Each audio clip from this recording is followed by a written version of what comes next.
Está na hora do café missioneiro, até às 2 da tarde. Acompanhe a sua revista diária da Novos Horizontes com o jornalista e comunicador Fábio Della Rui. Uma e 10 deste 27 de novembro de 2014. Desde a manhã de hoje está publicado no site da Novos Horizontes uma notícia de grande repercussão em relação à questão da saúde no município de Santo Ângelo. A gente sabe que não existem problemas só aqui, a questão da saúde, a crise se fala desde que eu acho que eu comecei no jornalismo, mas uma auditoria apontou irregularidades graves no posto da 22 de março. A notícia também é que o posto não vai fechar, mas o Conselho Municipal de Saúde apontou uma série de infrações nesta unidade.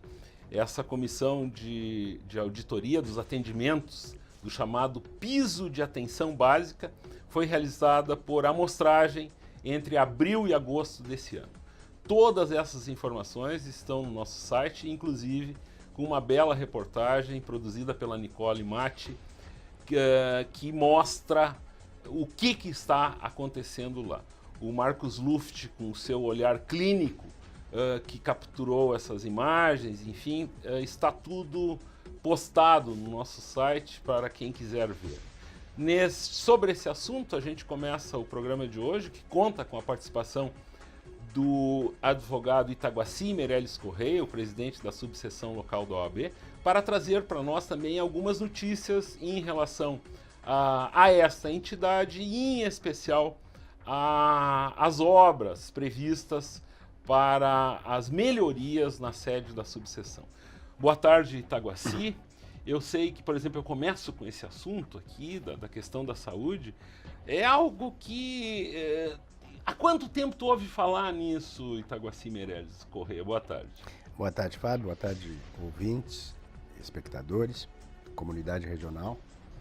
Olha, Fábio, na verdade, eu tenho acompanhado como cidadão interessado os múltiplos desdobramentos que ocorrem a nível nacional nesse assunto tão palpitante, tão recorrente, tão atual, que é a questão que envolve a assistência médica.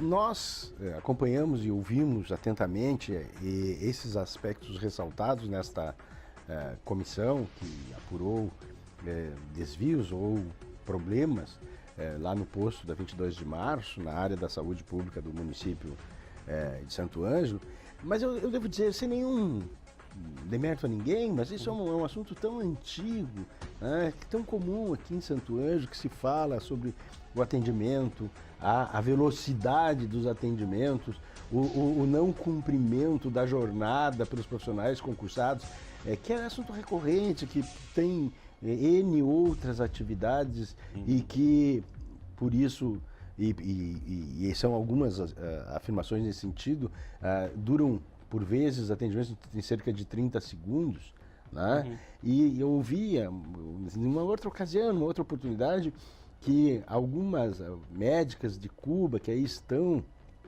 seriam muito bem aceitas, estão sendo muito bem aceitas, justamente pela paciência, pela tranquilidade, pelo cuidado no trato com as pessoas. E eu não estou aqui fazendo paralelo, nem fazendo defesa das médicas cubanas, eu estou apenas dizendo que este deveria ser o paradigma de atendimento. E respeito, sei da valorosa classe médica, da sua preocupação em tentar estabelecer um atendimento mais próximo do cidadão, que por vezes esbarra na falta de estrutura, na falta de infraestrutura. Teremos médicos sobrando e falta daí a medicação, enfim, esses são assuntos recorrentes. Infelizmente não é aqui em Santo Ângelo, não é privilégio de Santo Ângelo. Isso é uma tragédia a nível de Brasil. Tá? Mas o que eu quero dizer é que eu espero que estes episódios tenham a sequência dos seus desdobramentos para que se esclareça isso de modo definitivo. Porque eu não estou aqui me dirigindo, que é evidente, à população mais abastada de Santo Ângelo. Eu me refiro, sim, a estas pessoas que, de modo mais recorrente e de modo mais expedito e necessário, precisam desses atendimentos nos postos de saúde do nosso município. Né? Eu estou me referindo, e agora há pouco tempo, estava aqui, inclusive o administrador, o provedor do Hospital Bruno Reste, discutindo sobre a questão que envolve a UPA. Né? Eu sou um cidadão que sou daquela escola que defende, sim, não o estado da divina providência, que o município tem que fazer tudo, mas alguns aspectos de caráter assistencialista, direcionados à população mais carente, têm que ser cumpridos. Claro. E eu me refiro, quando faço essa observação, por exemplo, essa questão da UPA. Olha, se nós não temos condições, não temos estrutura, temos que diminuir o patamar da UPA, o que nós não podemos ter, ouvintes, é mais uma bela construção inútil, que não seja utilizada para a sua finalidade, que daqui a pouco comece o processo de deterioramento. Tá? Eu, enquanto presidente da subsecção da OAB, fui convidado, participei da inauguração a nível de presídio municipal de Santo Ângelo, de presídio regional, de um centro ambulatorial, e eu fiquei estarrecido, porque nós estávamos inaugurando o espaço sem ter estrutura material de pessoas para que o serviço fosse prestado. Essa é uma prática comum na política, né? De se inaugura e não se funciona. Eu tenho dito isto. Eu defendo que o gestor tenha toda a liberdade de buscar, executar seus projetos dentro da sua linha. Se é mais à esquerda, se é mais à direita, se é mais de centro, isso não tem relevância. Sim. A minha relevância é que as obras sejam concluídas e entregues dentro do projeto, seja de A, de B e de C. E que se tenha a grandeza, se foi B e que gestou e projetou, e se foi A que executou, que se faça lá, coloque-se o quadro na parede, não tem problema nenhum dos dois, o que importa é o benefício da população. Porque a atividade pública pressupõe um trabalho em busca do bem público e em busca do bem comum. No caso aqui específico, o bem comum que se busca é a maior proteção possível à saúde. Então nós temos sim que verificar o que aconteceu, ouvir os médicos, tá? Porque não se pode, eu sou contra isso, que em cima de uma primeira investigação se faça o linchamento das pessoas. Esse é um assunto que a gente pode tratar. Eu tenho muito respeito pelas pessoas que compõem esse Conselho Municipal da Saúde, mas também tenho um enorme respeito pela classe médica e trabalho sempre com a presunção de inocência. Claro. Então que esses profissionais todos, que a área responsável da Secretaria Municipal de Saúde, que venha a público esclarecer. E eu tenho absoluta convicção, Fabi, aí é uma questão que eu quero deixar muito pontuada, é que isso não é um problema da atual gestão. Sim. Né? Nós temos que falar de que estas questões que envolvem a saúde e que de alguma forma possam ter uma repercussão negativa no tempo de atendimento, na atenção dada à saúde pública, isto é assunto antigo, que não é restrito da atual administração. Sem dúvida. Agora, isso nós temos que deixar claro. Agora, também trabalho com a ideia de que se esclareça isso, que o coletivo, que a comunidade, de modo muito especial, a comunidade mais carente, que mais precisa, que mais recorre a esse tipo de atividade, que são os primeiros socorros nos diversos postos da nossa cidade, isso venha devidamente esclarecido para que se coloque, se busque uma solução e se resolva de uma vez por todas. Sob o ponto de vista jornalístico, a minha preocupação é a seguinte: esse encontro que ocorreu, esse relato dessa sindicância, apenas a Novos Horizontes estava lá. Eu fico pensando, os outros veículos de comunicação, por que não se preocupam em estar lá nesse momento? Porque os veículos pertencem a políticos da atual e da antiga administração, seria essa uma das questões a serem levantadas. O porquê que ninguém da Secretaria Municipal da Saúde, da Prefeitura, enfim, quis se manifestar sobre isso. Nós fomos, a Nicole, a repórter, foi até o local, tentou marcar pelo telefone, de todas as formas, e ninguém fala. Então fica a sensação que a gente tem, Itaguaci, é que procuram abafar, porque tu concluíste o teu raciocínio dizendo que tem que ser, as pessoas têm que ficar sabendo, as pessoas têm que discutir, todos os lados devem ser ouvidos, enfim. Por que esse tipo de assunto mais melindroso a nossa sociedade não discute às claras? Olha, Fábio, tem vários fatores, mas eu tenho dito de modo recorrente, em relação à democratização do país e dos meios de comunicação social, que nós vivenciamos um momento muito perigoso e extremamente conflitual. Sim. Primeiro, nós temos que fazer uma diferenciação entre órgãos de imprensa, o jornal, que é a imprensa escrita, e os órgãos de radiocomunicação e de televisão. Sim. Os órgãos da imprensa escrita são empresas essencialmente privadas. Os outros, televisão e rádio, são concessões de serviço público. Certo? Por que eu estou fazendo essa diferenciação? Porque nos órgãos privados, a liberdade de imprensa deveria ser e é aquilo que o diretor-presidente daquele órgão define. Sim. Só que isto não poderia ser a regra nas concessões de serviço público, nas rádios e nas televisões. Certo. Infelizmente, continua-se da mesma maneira. Então, há uma pré-seleção daquilo, em todos os órgãos, que possa, de alguma forma ou de alguma maneira, interessar a esse segmento social, aquele segmento social ou aquele outro. E se volta naquela famosa cena que foi vazada há muito tempo atrás, daquele ministro Rubens Recupero. O que é bom a gente mostra, o que é bom a gente mostra, o que é ruim a gente oculta. Por que eu estou dizendo? Porque é esta a máxima que norteia, de modo muito geral e específico, a nossa imprensa.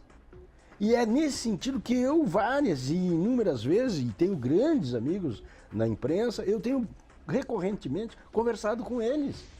Eu, por exemplo, poderia, só dar um exemplo para que a comunidade entendesse. É uma coisa muito singela. Ernest Mandel, numa obra magnífica, As Delícias do Crime, ele fala de modo extraordinário daquela sensação de que o sangue, o torpor do sangue, vem de jornal e da mídia na imprensa. Então, ocorre uma tragédia, é muito comum se dizer, olha, violento homicídio no bairro tal, a vítima sofreu 4, 5 disparos. E quem são as fontes? Exatamente, aí a primeira fonte quem é? A polícia, Sim. que fez o registro. Sim. Qual é a função da polícia neste momento? Que eu defendo a evolução, mas neste momento, definir a autoria e a materialidade. Quem foi o autor do homicídio e comprovar que houve essa morte no exame cadavérico. Segundo momento, se o réu, o autor do fato, ou réus, foram presos, o Ministério Público, que lançou a denúncia, pediu a prisão preventiva, se não foi o caso do delegado. Estes segmentos todos e estas notícias vão sendo colocadas no lar das pessoas todos os geradas dias, de modo recorrente e repetido até a exaustão. Consequência disto, se estabelece uma premissa: o sujeito está preso, é culpado.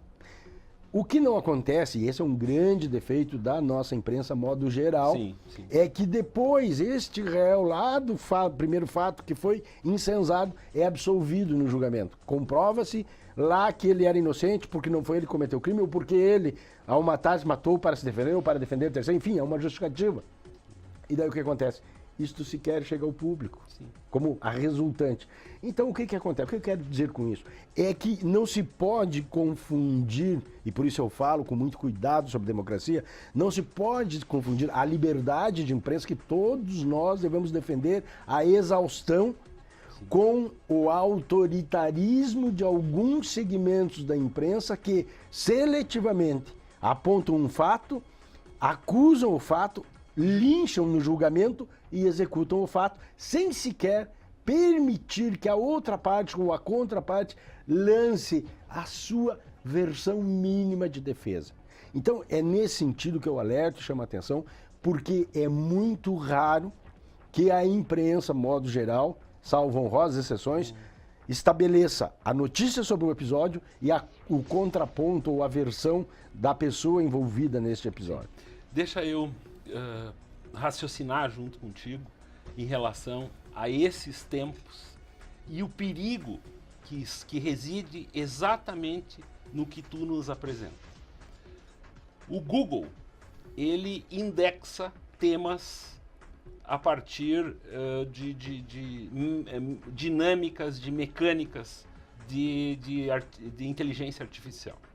Então, por exemplo, se tu colocas o nome de uma pessoa, escreve suspeita, ou assassinato, ou corrupção, tu encontrarás uma sequência de informações, de publicações que ocorreram no período em que isso ou esse fato aconteceu. Usando o teu raciocínio, todo esse procedimento inicial, a partir de um crime ou de uma situação, passa a ser indexado no Google. A partir do momento que nós temos uma conclusão desse episódio e uma possível, uma não condenação da pessoa envolvida, o Google ele vai manter a indexação original, e se tu não fizeres a pergunta correta para o Google, que seria o nome da pessoa e a absolvição ou qualquer coisa nesse sentido, tu ia ter só a parte da condenação. E se tu não tiver discernimento na tua pesquisa, tu acabarás, a verdade, ela ficará só essa primeira verdade dessa indexação. E o que fazer, aonde que entra daí a questão da justiça nesse ponto? Porque o cara fica carimbado lá em Itaguaci. Mas é por isso que eu falo, Goebbels, na Segunda Grande Guerra, de modo magnífico, Joseph Goebbels, um líder nazista, um dos grandes gurus de Hitler, de modo magnífico, ele dizia que uma mentira tantas vezes repetida torna-se uma verdade. Esse é um estigma, digamos assim, da imprensa muito bem exemplificado no Google. Porque se você não tiver o cuidado na pesquisa, tu vai tomar conhecimento de tudo o que aconteceu, reafirmando todo o episódio que lá no final o Poder Judiciário, num julgamento A, B ou C, já disse que não é crime. Sim. Aliás, eu vou dar outro exemplo bem recente. Eu não sei nem o nome da pessoa, porque eu estou envolvido numa questão profissional de envergadura e tenho tido uma dificuldade de acompanhar as notícias.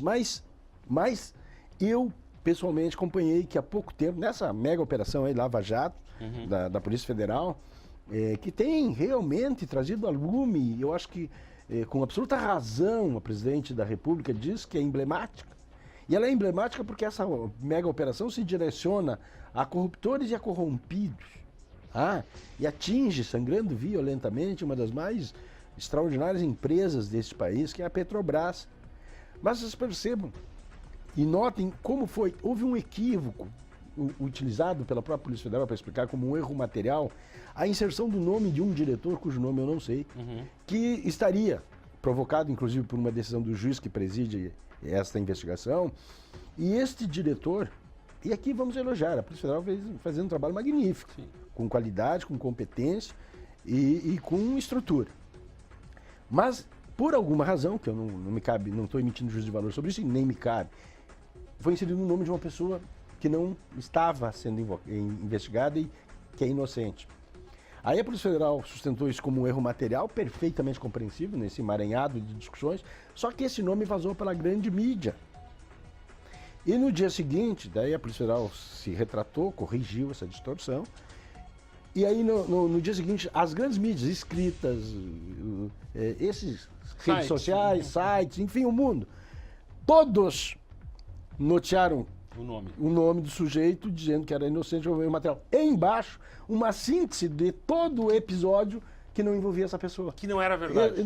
Não, e mais, o que daí, se ele não está envolvido, por que ao final do esclarecimento repetir que a Operação Lava Jato decorreu disso e buscou aquilo, que está investigando aquele e que fulano, Beltrano e Cantão preso? Então, isto é uma forma goebbeliana de reafirmar algo para daqui a pouco colocar pessoas numa situação, no mínimo, de constrangimento. Então, Fábio, o que eu quero dizer com isso? Eu defendo como poucos a democracia, defendo como poucos a democracia da imprensa. Agora, eu defendo também essa democracia, e como em qualquer nível de mundo, com responsabilidade. E é por isso que eu espero ainda estar aqui no Mundo Terreno, quando nós vamos realmente ter aquela imprensa buliçosa, investigativa, qualificada, mas que, ao divulgar algo sobre alguém, imediatamente traga o contraponto. Porque é necessário que se tenha as duas versões, e aí a nossa população, nós, os cidadãos, possamos ter subsídios até para termos uma posição, se a favor, contra ou em cima do muro, mas pelo menos tenhamos esse subsídio. Porque o que não pode, é isso que eu combato com tristeza, é o linchamento. O denuncismo. O denuncismo, que já falei aqui, mais o linchamento. Porque veja bem como é complexo. Como é complexo, mas para o cidadão entender, num processo judicial, o delegado faz a investigação, estabelece a autoria, a materialidade, conclui o seu inquérito, remete, o Ministério Público efetua a denúncia, comanda a investigação e comanda o debate processual pela acusação, buscando condenar os réus denunciados, a defesa surge e quem julga é o juiz. Mas veja o paradoxo, nós temos o delegado envolvido na investigação, o Ministério Público, e lá julgando o Poder Judiciário o juiz. E no caso da imprensa é o cidadão que levanta o fato, denuncia o fato, acusa o fato, julga o fato e lincha, executando o fato. Então é esta extraordinária concentração de poderes sobre uma determinada pessoa da imprensa que exige um cuidado muito grande. E é isso que eu defendo. Que nós possamos ao menos ter, desde logo levantado o fato, o contraponto, a versão de quem está sob investigação, de quem está sob indiciamento, de quem está inclusive preso. Porque o que a comunidade não sabe é que um patamar elevadíssimo destes fatos que chegam à grande mídia resultam em absolvições, resultam na inocência das pessoas comprovadas em juízo. E é isso que eu falo. Por isso que eu digo, e não liberdade existe sempre. Um espaço para divulgação Não. É mínimo. Mas aí Ernest Mandel já explica. Você vende o sangue. É aquela história que eu sempre digo. Se um aluno, vamos bater na parede aqui para não acontecer, na madeira, se um aluno da Universidade Regional Integrada da URGS, do curso de Direito, sair lá por volta de 11h30 do seu curso, rapidamente do seu carro e ali na frente da URI, naquela faixa de segurança, e tiver uma anciã atravessando e ele atropelar, isto, e vamos ficar só no atropelamento com uma lesão, isto vai correr como notícia todos os órgãos de divulgação do país. Agora, se este mesmo aluno parar o trânsito na frente da faixa de segurança para esta anciã atravessar a rua, isso não dá 1 minuto, 1 segundo de espaço na mídia. E é isso que Ernest Mandel fala do torpor do sangue. O sangue vende. Nós temos, todos nós, só que nós cometemos um grave equívoco de premissa. Nós sempre achamos que as tragédias vão se abater com o vizinho, ou parar adiante do vizinho. Nunca com a gente, até que um dia, por alguma circunstância, de alguma forma, ou é um amigo próximo, ou é um parente próximo, ou é alguém das nossas relações, e aí nós começamos a nos imiscuir nesse cenário e compreender a enorme distância que há entre o fato real acontecido, o fato sensacionalisticamente vendido, o fato divulgado, o fato comprovado e o fato julgado. É isso que eu reclamo da imprensa, que é um equilíbrio nesta forma sensacionalista de divulgar as tragédias. Um santangelense, o Schroeder, que não é o Schroeder que está na Globo, que é primo dele, é presidente da Federação Nacional dos Jornalistas e há muito tempo luta pela regulação da mídia no Brasil.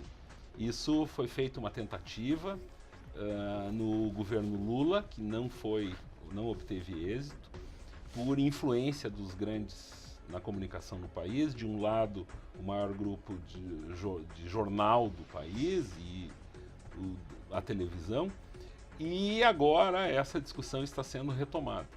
Entre os pontos principais, Itaguaci, está a proibição de que proprietários de jornal tenham uma rádio. Aqui em Santo Ângelo isso ia dar. Que políticos tenham rádios e jornais. Aqui em Santo Ângelo isso também teria problema. Mas eu acho que, se a gente pensar para resolver essa questão que tu colocas, entra a formação acadêmica e um preparo, porque o problema que a gente observa nos jornalistas é uma certa ansiedade hoje por cliques. que antes era uma ansiedade para que se o jornal esgotasse, enfim. Ainda falta, dentro das redações, uma visão mais humanizada das questões. Eles não conseguem, eu conheço muitos jornalistas e sei bem o jeito que eles são. Eu, por uma questão profissional, acabei me envolvendo mais com entretenimento do que com jornalismo, com o hard news, e então eu consigo filtrar um pouco isso aí. Mas eu conheço gente que mesmo, esses até sem diploma, né, os que estão por aqui, mas eles têm essa ansiedade no trato de questões envolvendo sangue. E isso que é o complicado. Mas Fábio, é exatamente, tu afirmas aquilo que eu prego a vida toda. Eu sou um cidadão que digo há, sei lá, 20 anos, duas coisas são essenciais neste país. Que tenhamos eleições todo dia, até aprendermos a votar, e que se faça uma efetiva reestruturação na educação neste país, para que nós tenhamos uma educação de tempo integral direcionada ao resgate, à valorização da cidadania com referências éticas. O nosso problema é exatamente esse. Nós não temos uma educação com referenciais éticos. Nós temos a velha, famosíssima, e aqui estou me dirigindo só aos mais antigos do mundo do futebol, a velha lei do Gerson, né, que quando queria vender um cigarro, já o Vila Rica dizia, leve vantagem você também. E nós estamos cultuando o individual do resultado meu, do meu benefício, e não do conjunto social. Nós conseguimos algo tão extraordinário que, ao invés de, na visão educacional, se discutir a solidariedade, a fraternidade e a partilha, se incensa e se estimula o culto ao individual para que quem tenha menos condições econômicas, ao invés de buscar a partilha, substitua aquele que tem o poder econômico. É exatamente esses equívocos de premissa que nós precisamos reeducar e nós precisamos discutirmos, mas discutirmos efetivamente o que é ética, qual é a ética de resultado e não fazermos misturas. Mas estes princípios devem estar imantados na educação. Nós temos que sim rediscutirmos as nossas propostas educacionais. Nós temos que discutir o que efetivamente deverá ser trazido para o aluno como matérias essenciais. Nós temos que rediscutir o sentido e o foco da educação de tempo integral. Nós precisamos trabalhar a educação como o polo efetivo de transformação. E aí nós vamos chegar lá no produto final, fruto dessa educação referenciada que eu falo. Aí nós vamos ter o quê? O jornalista com referencial ético, o diretor de redação, muito preocupado em vender, mas não só vender, de preservar, no mínimo, a igualdade de tratamento entre a vítima e o fato denunciado, e o denunciado e o fato, objeto da divulgação. Agora, eu vou dar um exemplo, eu não gosto. Eu sou um dos caras que mais resiste a paralelos entre os Estados Unidos, entre França, certo, Alemanha, Holanda, porque nós somos, Escandinávia, porque Bélgica, porque tudo é diferente. Agora vejam bem, essa decisão que tomou conta dos Estados Unidos, do negro que foi vitimado por um policial e que sequer foi denunciado, causou uma rebelião popular, uma loucura. E contra quem é essa rebelião? Contra quem se volta a sociedade civil? Contra o judiciário, contra o poder judiciário, dizendo o quê? Que é impensável que uma decisão desta magnitude seja tomada.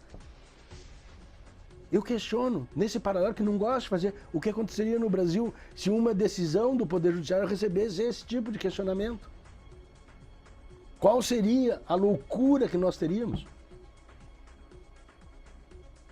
E aí eu questiono com toda razão o presidente dos Estados Unidos. A democracia assegura a liberdade do protesto, só não aceitamos a violência.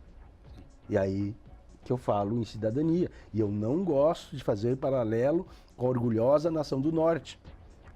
Porque da mesma forma que eles fazem essa elegia e esse culto à democracia, eles vão lá no Iraque sob uma suspeita e dizimam uma população.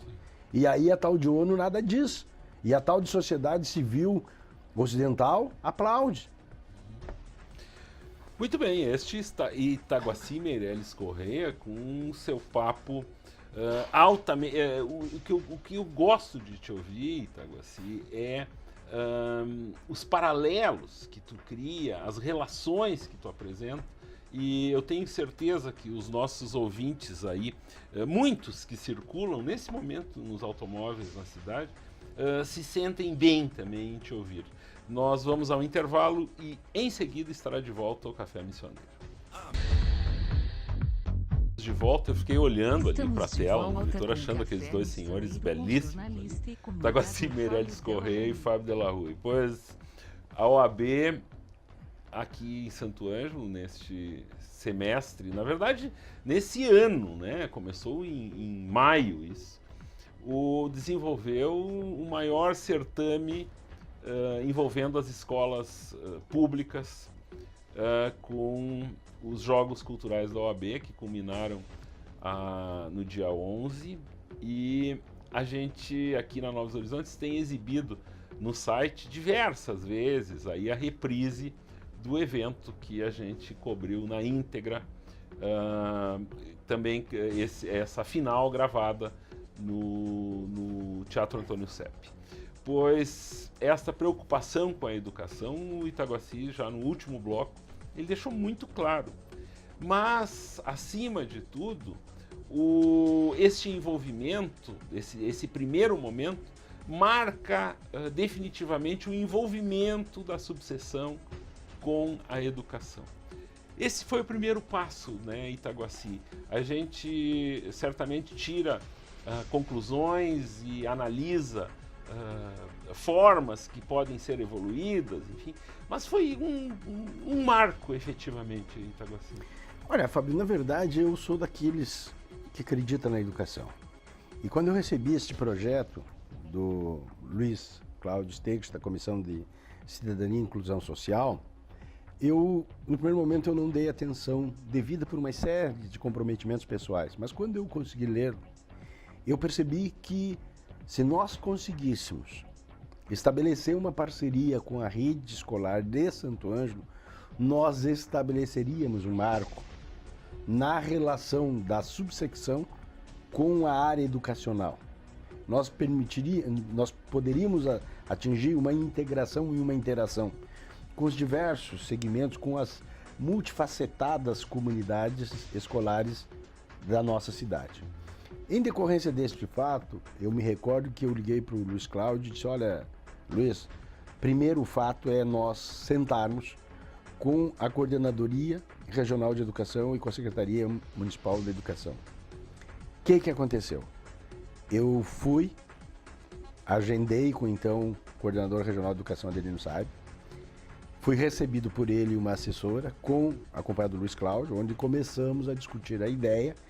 Recebemos no mesmo momento a adesão, dizendo-nos, ou então coordenador, que tinha uma visão muito semelhante à nossa, que nós precisávamos devolver à área da educação um estímulo para o algo mais. E que era exatamente a proposta dos primeiros Jogos Culturais da OAB, ou seja, visitar as comunidades escolares dos seus habitats, selecionar os seus melhores trabalhos na área da poesia, na área do desenho, da oratória, do teatro e dança. A partir daí, fomos até a Secretaria Municipal, onde fomos recebidos pela secretária Rosa Souza, que, fazendo eco às palavras do Adelino, também nos deu o aval.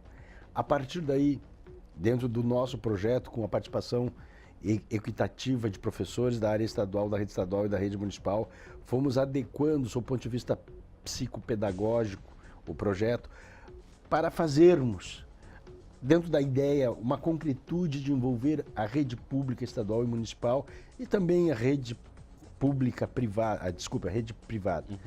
Recebemos adesão maciça da rede pública, da rede privada não recebemos adesão, compreendemos, não tem problema nenhum, e continuamos o nosso trabalho. Agora, Fábio, eu abri este episódio, os meus Jogos Culturais lá no bairro Indubras, da Escola Antônio Manuel, e quando lá cheguei, eu fui recepcionado por aquela comunidade escolar e fiquei encantado pela organização, pela dedicação pelo entusiasmo, pela integração.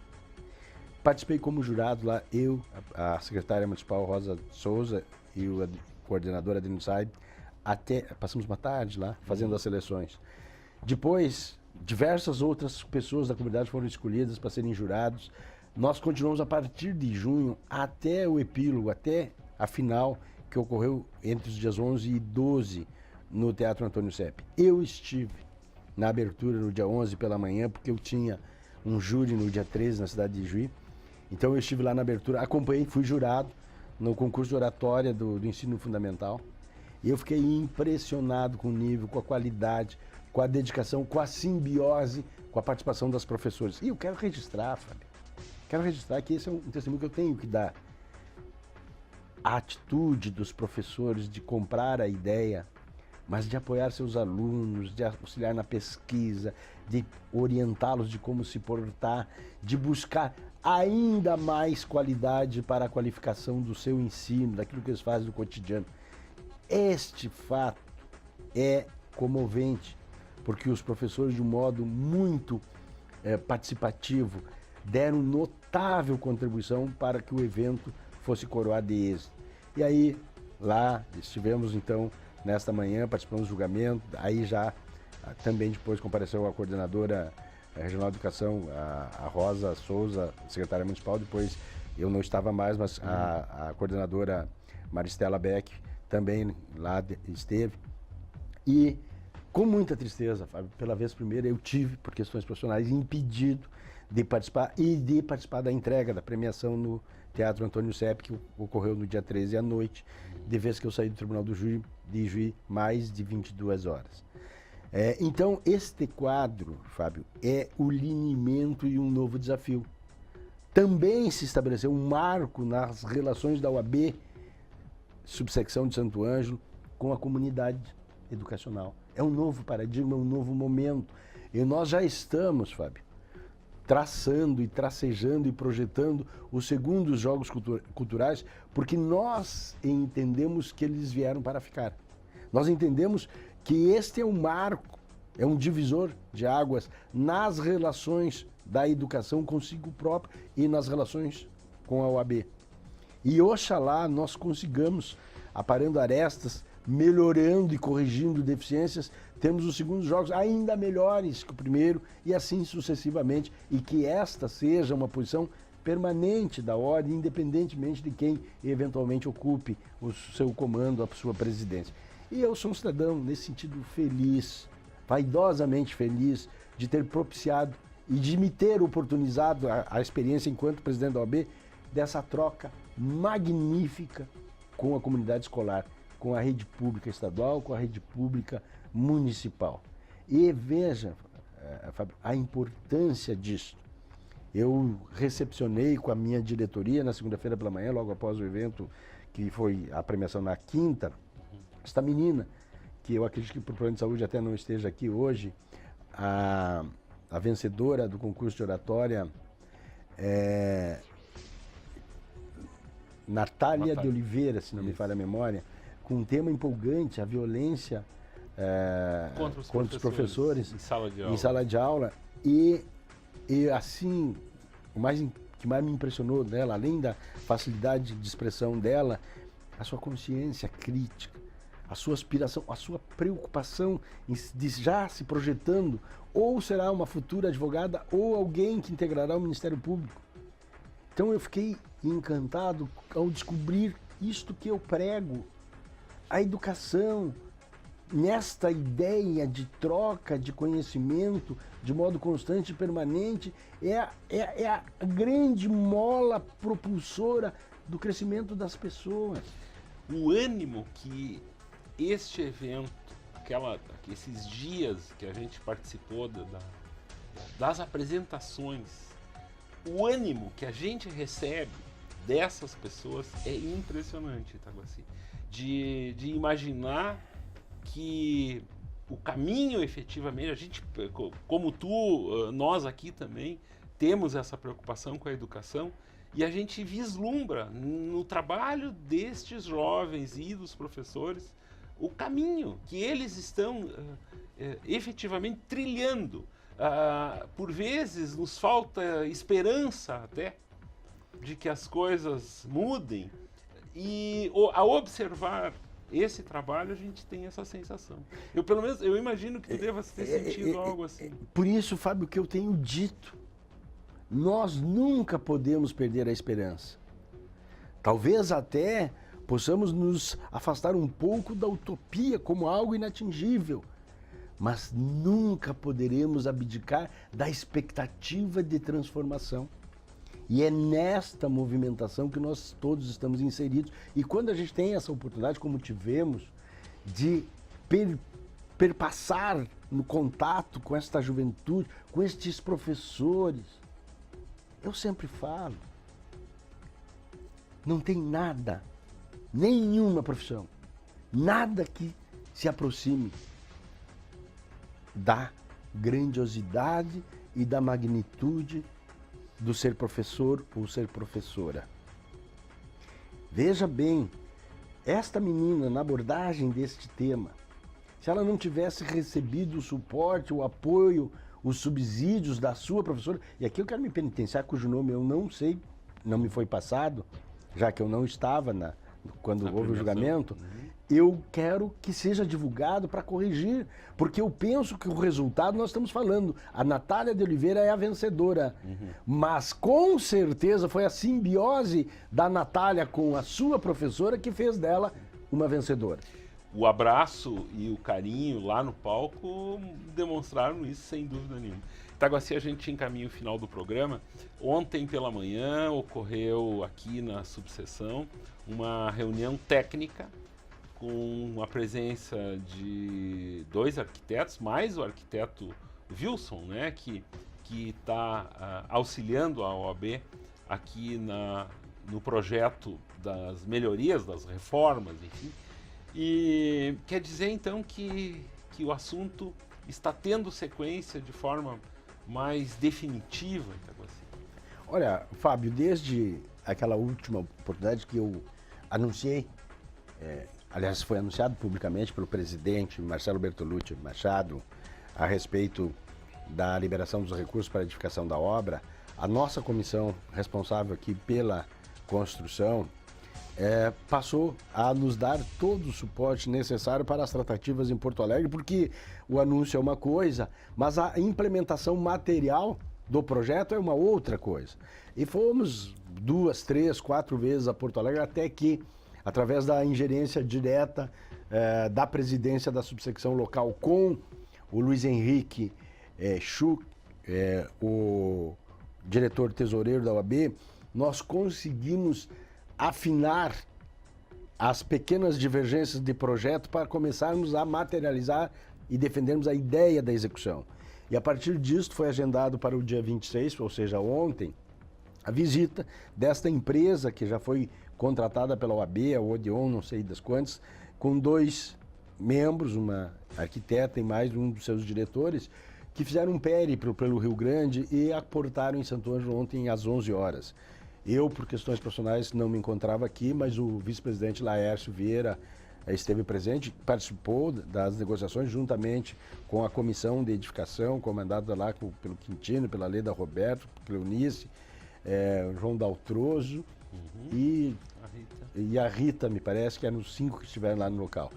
E o bom de tudo isso é que o Wilson, nosso arquiteto contratado, também presente, o que isso propiciou que essas arestas fossem aparadas definitivamente, e agora, de modo mais concreto, me parece que até a semana que vem, começaremos já a definir as questões referentes ao início das obras. E a partir do início das obras, a contratação será por prazo determinado, e eu espero que a natureza não atrapalhe e a gente possa, dentro do projetado, a ideia de 6 meses, é que nós tenhamos a obra concluída, inaugurada, e mais do que isso, adequada à utilização pelos advogados.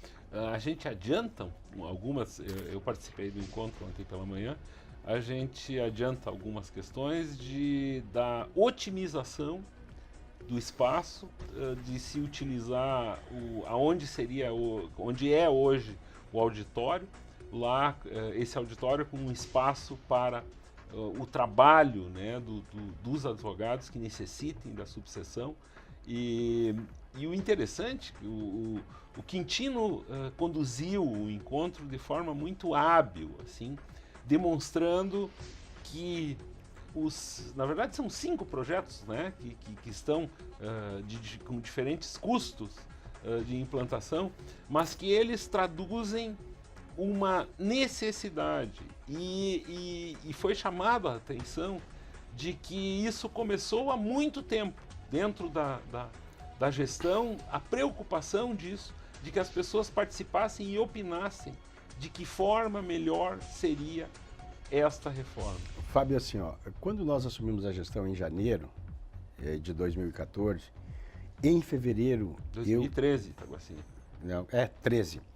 Exatamente, 2013. Quando eu assumi em janeiro de 2013, já em fevereiro, na primeira reunião de trabalho que eu tive em Porto Alegre com o presidente Marcelo Bertolucci para nos apresentarmos, eu já protocolei um ofício solicitando providências para a conclusão de uma obra inacabada que tínhamos recebido no fundo da ordem. Em razão deste episódio, já começaram os estudos e as análises para nós viabilizarmos uma transformação em cima do projeto original.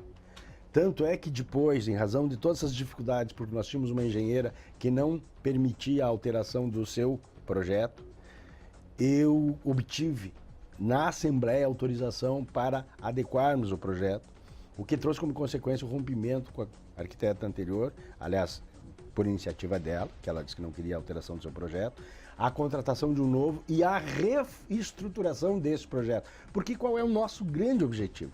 É tornar a sede da OAB extremamente funcional, para que os advogados possam estar na sua sede e ter uma estrutura de trabalho básica que lhes permita fazer com que algumas insurgências, algumas exigências ou algumas situações emergenciais possam ser resolvidas dentro da sede da ordem. Como, por exemplo, nós queremos construir lá uma sala digital que nos permita que todos os advogados aqui da nossa subsecção façam as suas sustentações orais, seus recursos para os tribunais diretamente da OAB, sem necessitar ir a Porto Alegre, embora esses serviços sejam possíveis no TRT, na Justiça do Trabalho aqui de Santo Ângelo, e na Justiça Federal, mas na Justiça Estadual nós não temos essa possibilidade. E nós queremos ter em todas e lá concentrado. Por exemplo, Fábio, notícia do site da OAB de ontem, a OAB, através da Caixa de Assistência, ou a Caixa de Assistência, comprou lá no Triende, um novo empreendimento lá na Avenida Ipiranga, esquina com a Borges de Medeiros, umas salas para implementar lá o CID, Centro Integrado Digital e Informática. Este CID em miniatura nós pretendemos colocar em Santo Ângelo, exatamente para permitir que nós estejamos inseridos em todas as redes possíveis como um instrumento facilitador para os advogados. E este é uma nova ferramenta que vem de forma definitiva. E claro, Fábio, nós estamos aí numa briga permanente, chamando a atenção dos nossos colegas advogados, da imperiosa necessidade de terem a sua certificação digital. Nós estamos todos os dias, ou quase todos os dias, remetendo e-mails, convidando os colegas, porque daqui a pouco vai estar todo o procedimento eletrônico e aí sem a chave, vai ser muito difícil. É claro que tem uma discussão em Brasília para que tenhamos autos físicos, especialmente para os advogados idosos. Mas eu quero chamar a atenção desse segmento. E tudo isso, Fábio, fez com que fosse essencial, indispensável, a alteração daquele projeto para que nós possamos agora materializar concretamente uma sede funcional. Nós vamos ter lá nossas salas para os procedimentos éticos, nós vamos ter salas para as reuniões de diretoria, porque hoje você que frequenta a sede sabe que nós não temos uma estrutura mínima. Se tiver 2 ou 3 procedimentos éticos lá, um colega não terá sala para instruir. Nós agora, por iniciativa do colega Alex Kleik, nós modificamos lá uma estrutura mínima para criar um sistema de gravação dos depoimentos para agilizar as audiências éticas, porque estava muito morosa. Mas eu estou falando de conquistas. E eu espero, Fábio, que nós consigamos materializar e instrumentalizar essa obra dentro dos 6 meses projetado pela empresa e que os advogados tenham essa alegria de poder acorrer à sua sede com o maior número possível de serviços e de estrutura em benefício dos profissionais da advocacia. Itaguaci Meirelles Correia, com sua participação, com a sua penúltima participação no ano aqui no Café Missioneiro. Ele assume a partir de agora o compromisso comigo de estar aqui no mês de dezembro para fazer a sua avaliação deste 2014 e as perspectivas para 2015. Eu agradeço muito a tua presença, Itaguaci. 2 horas e 4 minutos agora. Eu dou boa tarde para os radioouvintes e internautas e entrego a programação da Novos Horizontes para o Matheus Rasta, que toca só música boa, porque isso é o que o chefe maior, o Sérgio Luiz Toneto, que vem à cidade, ele mandou fazer, Matheus. Boa tarde, Itaguaci, e boa tarde, ouvintes. Boa tarde.